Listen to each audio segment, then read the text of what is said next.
با سلام دانش آموزان عزیز.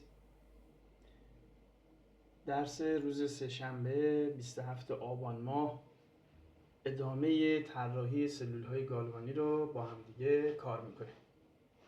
اگه خاطرتون باشه آخرین مطلبی که تو جلسه قبل گفتم این بود که ما پتانسیل های الکترودی هر گونه شیمیایی رو نمیتونیم مستقیما اندازه‌گیری کنیم و به خاطر این بود که ما ابزاری تو آزمایشگاه برای اینکه مستقیم پتانسیل رو اندازه گیری کنیم نداریم.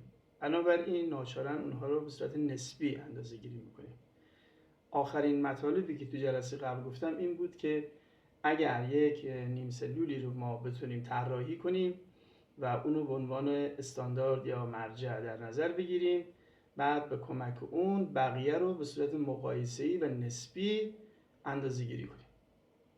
خب این نیم سلول رو در واقع نامگذاری کردیم و گفتیم این الکترود استاندارد هیدروژن هست که ما اون رو مخفف به صورت SHE از این به بعد نمایش میدیم.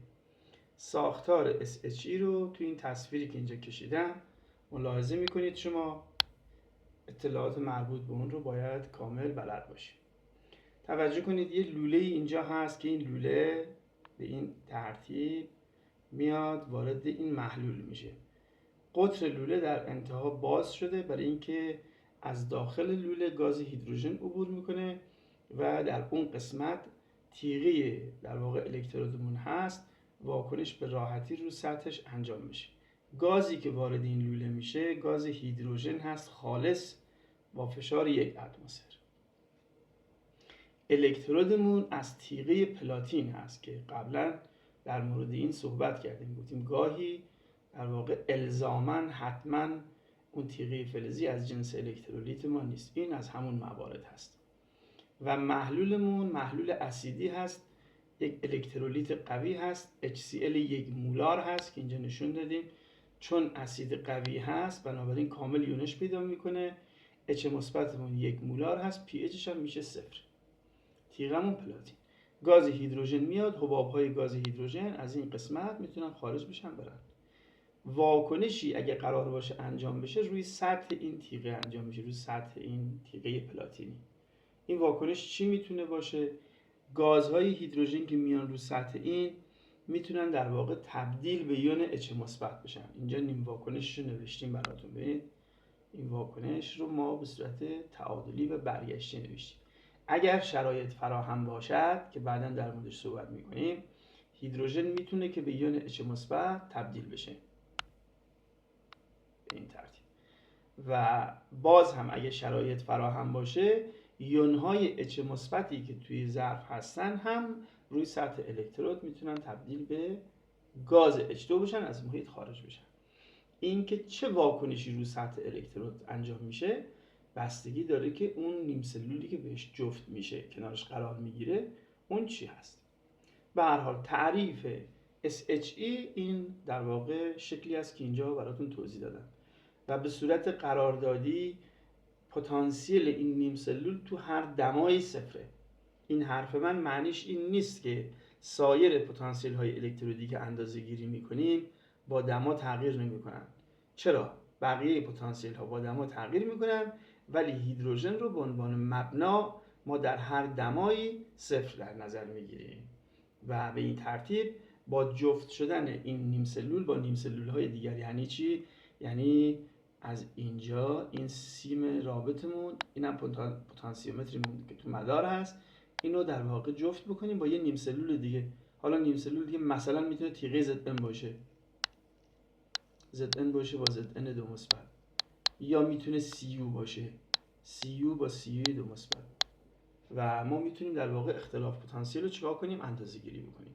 و از آنجایی که پتانسیل الکترودی هیدروژن رو صفر گرفتیم، عددی که میخونیم مربوط به اون گونه شیمیایی دیگر خواهد بود. تصویر بعدی رو با هم ببینیم تا اینکه بیشتر در موردش آشنا بشیم.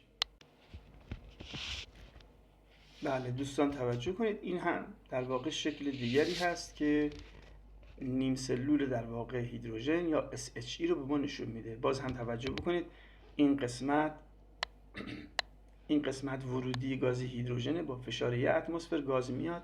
اینم تیغه پلاتینی هست.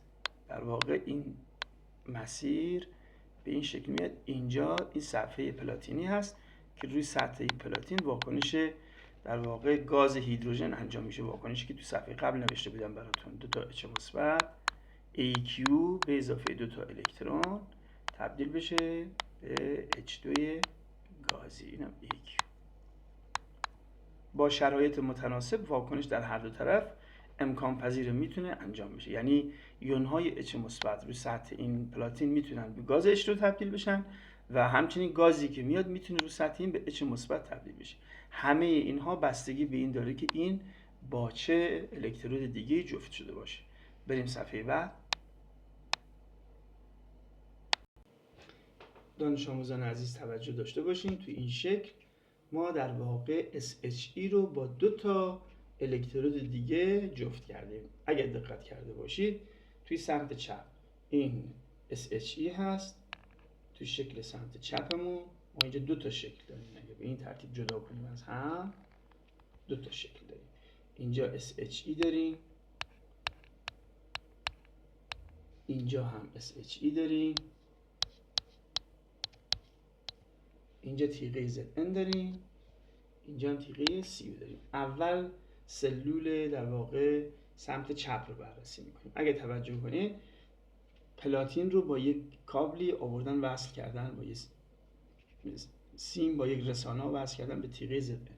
این ولتمتر یا پتانسیومتر هم اختلاف پتانسیل برای ما اندازه گیری میکنه. پتانسیل هیدروژن هم که گفتیم تو هر دمای صفره. این مساوی 0 ولت. خب اگر سری الکتروشیمیایی و مطالب جلسه قبل خاطرتون باشه ZN پایینتر از هیدروژن قرار گرفته و فلز فعالی هست. بنابراین ZN قطب منفی رو تشکیل میده برامون و با تراکم الکترون روبروست. بنابراین الکترون ها به این ترتیب وارد مدار میشن، میان این طرف. در اینجا در این تیغه ZN تبدیل میشه به ZN2 مثبت به اضافه 2 تا الکترون.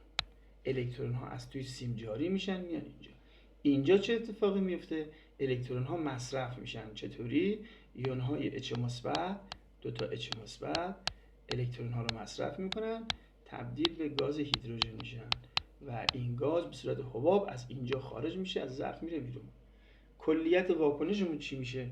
کلیت واکنشمون میشه ZN به اضافه 2 تا H مثبت تبدیل میشه به ZN2 مثبت به اضافه گاز در واقع هیدروژن. عددی که اینجا به دست میاد، این عددی که به دست آوردیم، این 76 صدم ولت، در واقع حالا من میتونم این عدد رو نسبت بدم به تیغه ZN. برای چی؟ برای که SHE رو 0 گرفتم.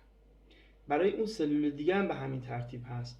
در اینجا هم SHE داریم با CU. باز اگه یادتون باشه تو جدول سری الکتروشیمیایی که بهتون گفتم مهمه، بعضیا رو بایستی از حفظ باشین حتی. بله. اینجا هم CU بالاتر از هیدروژنه، بنابراین یک در واقع دریافت کننده الکترون هست. ایون های CU2 مثبت الکترون رو دریافت میکنن و کاهش پیدا میکنن و در سمت مقابل این هیدروژن ها هستن که تبدیل به H مثبت میشن. یعنی اینجا واکنش ما نسبت به اون سلول دیگه عکس میشه. اینجا H2 گازی تبدیل میشه به 2 تا H مثبت AQ به اضافه 2 تا الکترون. در سمت مس الکترون ها مصرف میشن. CU2 مثبت به اضافه 2 تا الکترون تبدیل میشه به CU 0. واکنش کلیمون میشه چی؟ میشه H2 به اضافه CU2 مثبت تبدیل میشه به 2 تا H مثبت به اضافه CU 0 که صورت در واقع اتم های مس آزاد میشن. تیغه مسی با گذشت زمان جرمش زیاد میشه، ولی در سلول دیگر تیغه ZN با گذشت زمان جرمش کاسته میشه. CU اینجا قطبش مثبت هست. خب بریم ادامه مطلب. بله دوستان توجه کنید، من همون شکل رو اینجا به صورت نوشتاری نوشتم براتون. اگر دقت بکنید، بله اگر دقت بفرمایید این سلولیه، برای سادگی به این شکل نمیشیم. این در واقع نیم سلول تیغه زدن هست، این نیم سلول. این هم که SH اینجا مشخص کردیم دیگه. خب معلوم شد که نیم واکنش زدن میشه زدن 2 مثبت با 2 الکترون، H مثبت هم الکترون رو میگرفتن تبدیل به گاز هیدروژن میشدن. و در مورد مس جریان الکترون برعکس بود، از SHE به CU بود، برعکس اون سلول قبلی بود. CU 2 مثبت الکترون ها رو دریافت میکنه، در حالی که H2 منبع تولید الکترون هست، الکترون تولید میکنه. من میتونم که حالا اینا رو مرتب کنم تو جدولی. این جدولی که مرتب کردیم سری الکتروشیمیایی بود، حالا میتونم بهش یک پتانسیلی نسبت بدم. دوستان توجه بکنید، توی این جدول وایسی ما یه نظم خاصی رو رعایت کنیم. برای اینکه جدول منظم باشه ما همه گونه هایی که توی این در واقع اندازه‌گیری ها مشارکت میکنن رو به صورت کاهشی مینویسیم. علتش چیه؟ علتش همین نظم داشتنه. یعنی شما همه واکنش ها رو به صورت در واقع کاهشی مینویسید. من این صفحه رو کاملش کنم. الان بله توجه بفرمایید، من اینجا فقط 3 تا گونه رو نوشتم، ولی این نقطه چینایی که گذاشتم این نشون میده ما که ما میتونیم اینو در واقع چیکار کنیم؟ ادامه بدیم. ما اینو میتونیم برای سایر گونه ها هم ادامه بدیم و به کار ببریم. خب برای روی که پایین هیدروژن بود، روی الکترون ده بود. در مورد مس که بالا بود، مس یونهاش الکترون گیر بود، ولی علیرغم این من همه رو به صورت کاهشی نوشتم. توجه بکنید یعنی چی؟ یعنی از سمت چپ که می‌نویسیم الکترونامون همشون توی سمت چپ معادلمون هست. من به صورت کاهشی نوشتم. ولی پتانسیل رو براش علامت تعریف کردم. اونهایی که پایین هیدروژن هستن درسته که من کاهشی نوشتم، ولی در واقعیت واکنش اکسایش انجام دادن. به همین دلیل ما این منفی رو اینجا در واقع تو جدولمون داریم. این منفی نشون میده که نسبت به SHE گونه شیمیایی ما واکنش اکسایش انجام میده، اگرچه که تو جدول ما به صورت کاهش نوشتیم. اما اونایی که مثبت هستن معنیش این هست که در واقع این گونه شیمیایی نسبت به SHE به همون شکلی که هست، یعنی نیم واکنش کاهش رو انجام میده. معنی این حرفمون این هست که توی جدول سری الکتروشیمیایی هرچه از سمت هیدروژن پایین تر بیای پتانسیل های کاهشیمون منفی تر میشن و هرچه از سمت هیدروژن به سمت بالا بریم پتانسیل های کاهشیمون مثبت تر میشن. برای نمونه جدول صفحه بعد رو ببینیم که یک جدول کامل هست که قبلا هم دیدیم.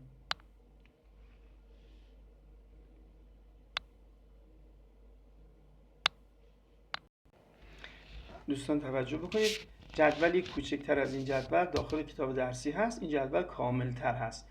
توجه کنید این جدول پتانسیل کاهشی استاندارد هست. اینجا بله ببینید این بالا نوشته این جدول پتانسیل کاهشی استاندارد دمای 25 درجه سلسیوس.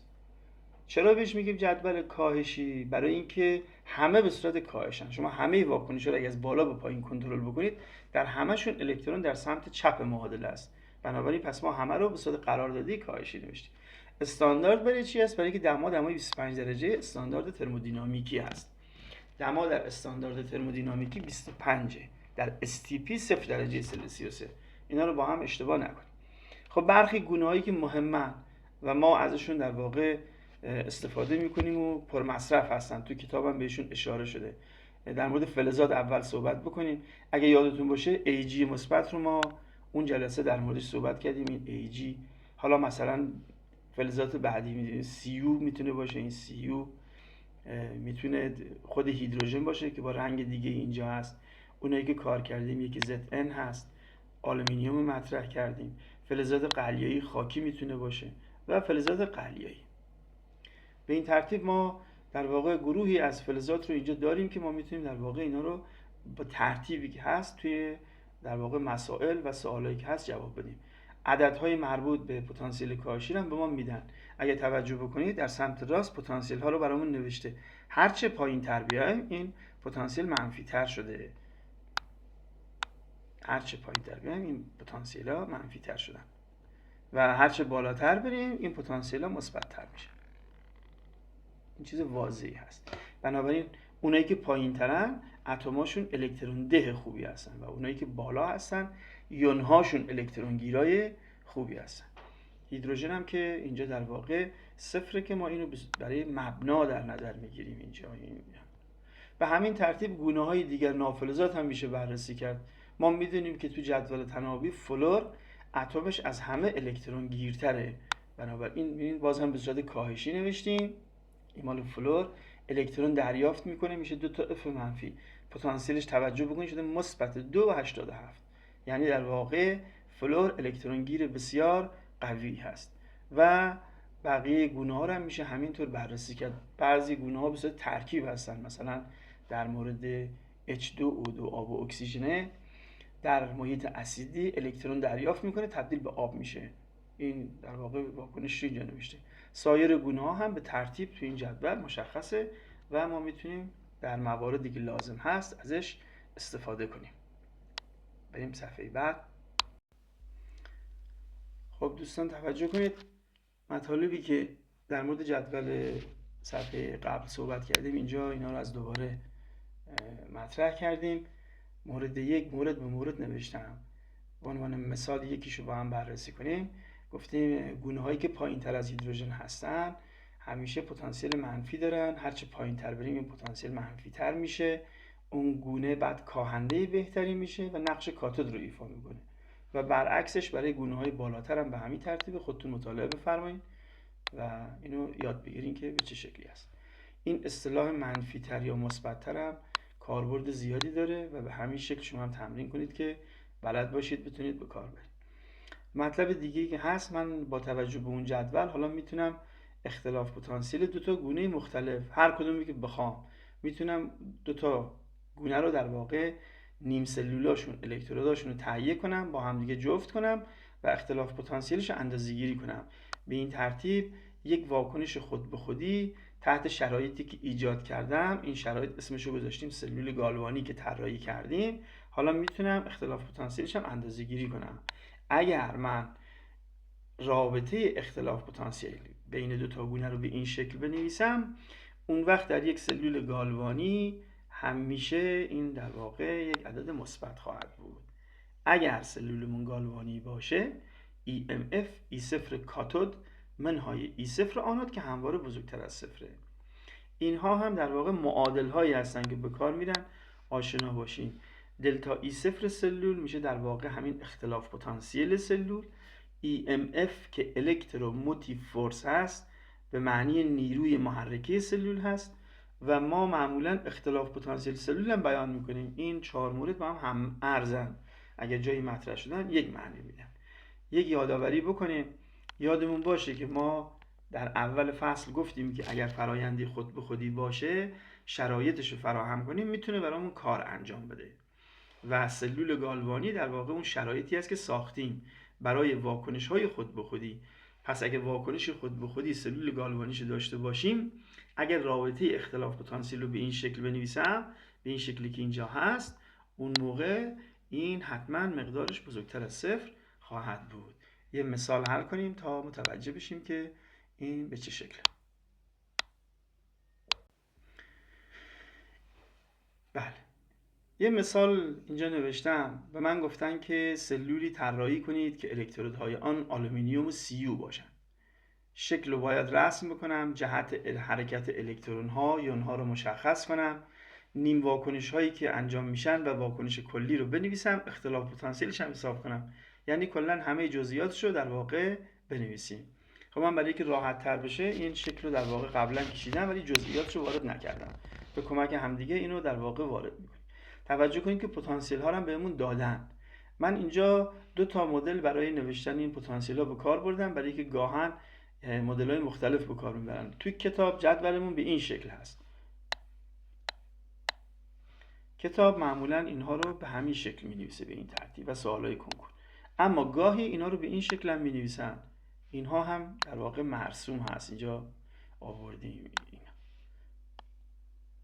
اینا هم هست. یعنی من به جایی که این نیم واکنش رو بنویسم، اینو نوشتم E0 AL 3 مثبت به AL، یعنی AL 3 مثبت الکترون بگیرد به AL تبدیل بشود منفی 1.66 هست و برای Cu2 مثبت هم به این ترتیب.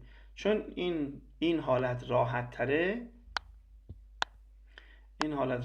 معمولا اینو به کار میبرن. خب فرض کنیم اطلاعات شیمی از قبل نداریم که ما میدونیم آلومینیوم از مس فعالتره چون حفظ کردیم بعضیا رو، ولی اگر جدول استفاده کنیم خب چون آلومینیوم پایین تره پس پتانسیل منفی تر داره که اینجا مشخصه این، پس این در واقع میشه قطب منفیمون، قطب مشخص کردیم. چون قطب منفی تراکم الکترون داره و این فلز فعال ترمون هست، در واقع آلومینیوم تبدیل میشه با Al 3 مثبت به اضافه 3 تا الکترون، یعنی در واقع نیم واکنش اکسایش انجام میده. پس چون نیم واکنش اکسایش انجام میده این میشه آنودمون. قبلا هم گفتیم که آنود و کاتود رو حتما از روی نیم واکنش تعیین کنید، اکسایش آنود، کاهش هم کاتود. پس الکترون ها از آلومینیوم میرن به سمت سی، جهت حرکت الکترون معلوم شد. این هم میشه قطب مثبتمون.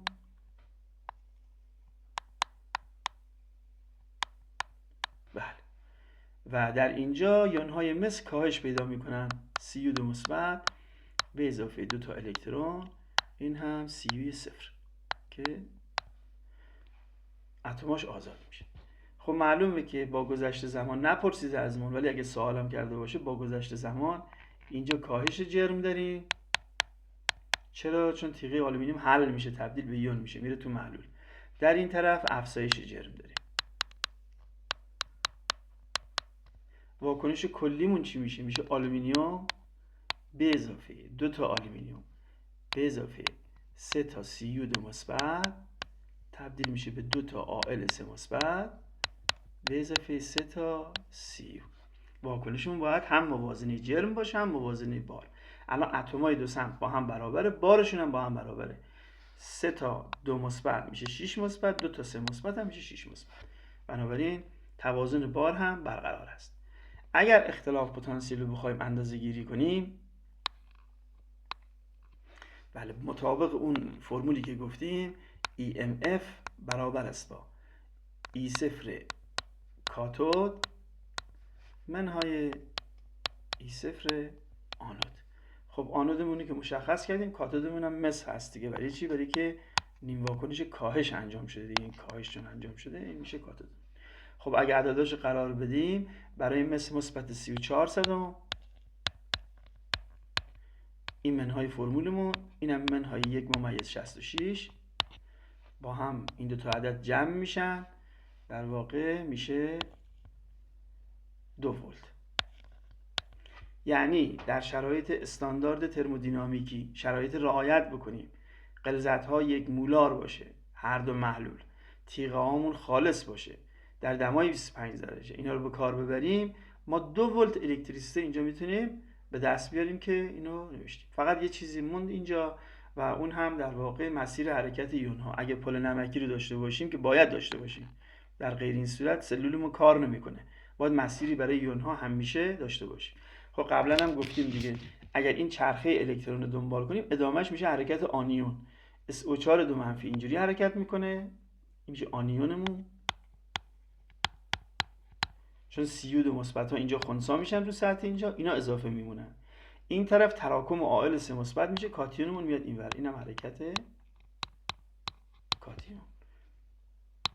به این ترتیب دانش آموزان عزیز، وقتی که در مورد سلول گالوانی صحبت میکنیم باید به صورت جامع و کلی همه اطلاعاتشو بلد باشید که بنویسید، مثل این مثالی که من الان براتون نوشتم. در تمرینات بعدی و مثالهای بعدی شما هم به همین ترتیب عمل بکنید. در جلسه بعد سوال و تست‌های بیشتری در این مورد جواب خواهم داد. شما رو به خدا میسپارم تا جلسه بعد.